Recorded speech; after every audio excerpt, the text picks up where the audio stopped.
Now let's discuss another possibilities when we make a t-test, okay? I told you that using both tails, when you compare population average with a fixed value, it's not very common, okay?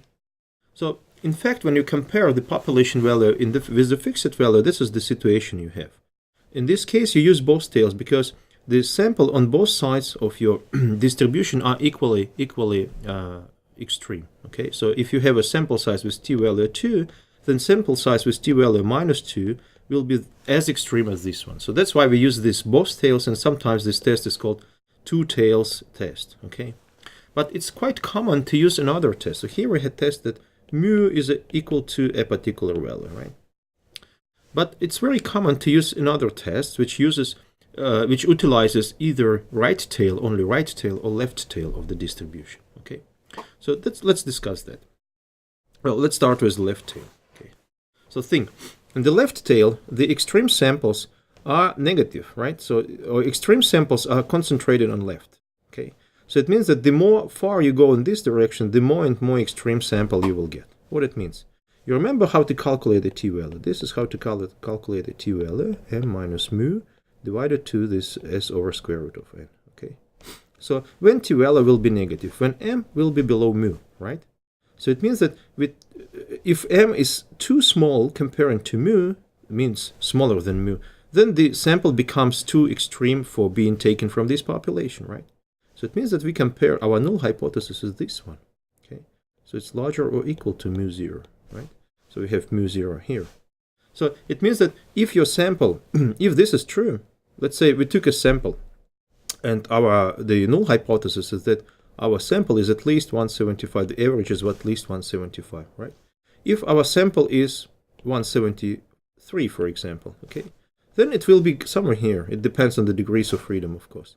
If our sample is, let's say, 171, it will be even here. So the sample average is smaller than the average of population we assume about, right? So it means that the sample gets too extreme, right? But if your sample, for example, equal to 190, it will be somewhere here. It's not extreme at all, because it's quite likely, if this is indeed correct, it's quite okay to have a sample which is larger than this one. That's our assumption. So we have at least 175. Maybe more, maybe 180, maybe 190, we don't know, but at least 175. So in this case, the probability to get a sample as extreme as ours or even more, it will be just a left tail of the distribution, okay?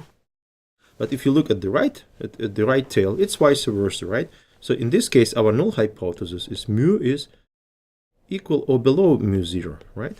So it means that if again you have mu, let's say the same mu 175, and you've got m equal to 173, it will be somewhere here, for example.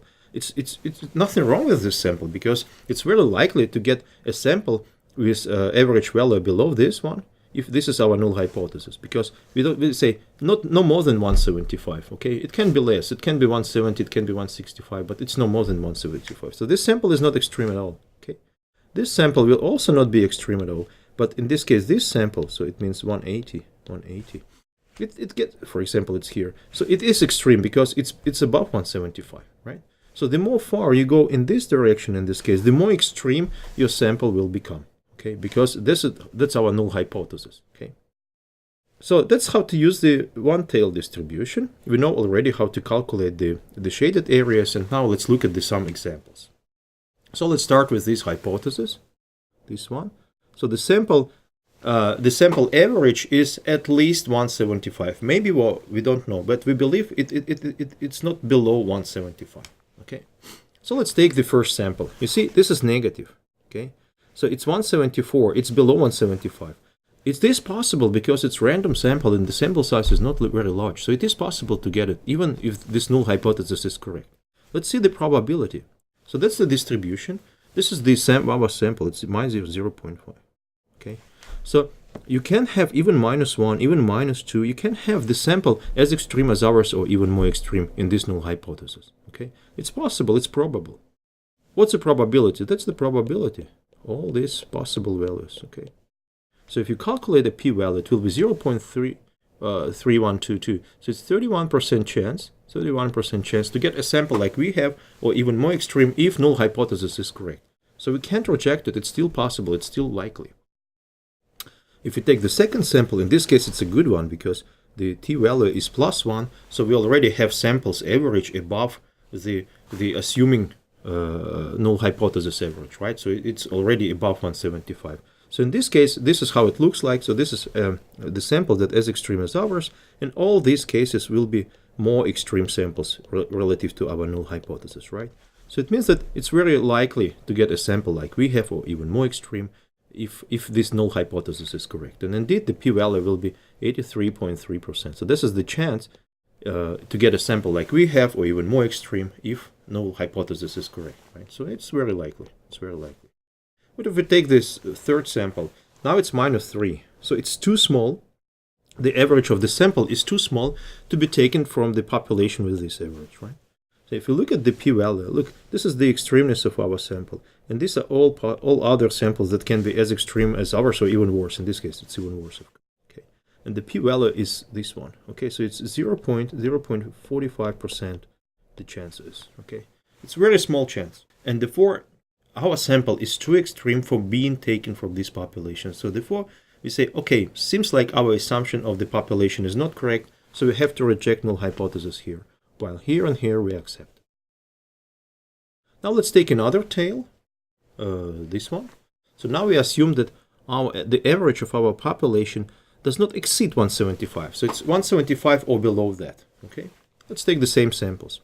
In this case, this is a good sample, right? It's already below that. So it means that the extremeness will not be that high. The p-value will be relatively large. You can see it will be at least more than 0.5, right? So if you calculate it, indeed, it gives us 68.8%.